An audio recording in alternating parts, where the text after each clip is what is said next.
I think in strict families where the parenting is more likely to be harsh and a bit more hostile and quite rigid, then those children are more likely to develop problems with emotional health or with mental health. The Canadian Journal of Human Sexuality has released a study that claims adolescents from strict households are more likely to have sex before marriage.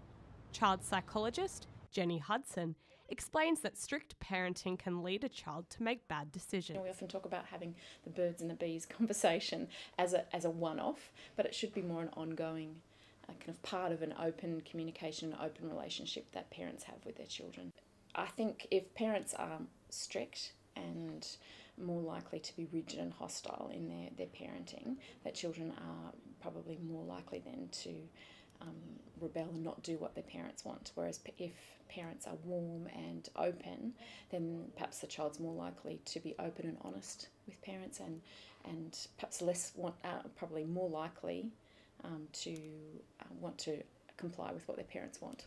If your parents knew that you were sexually active, would they take it well, or would they? Oh, definitely not. I mean, like, they're really strict. I've never had that conversation with my parents about dating and, well, sex in general. So I think I've made my own rules.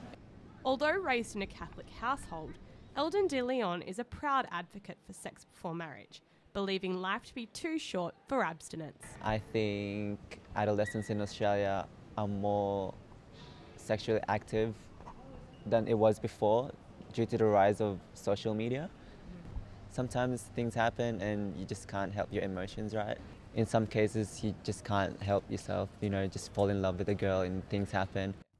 Steph Nash, The Sex Text.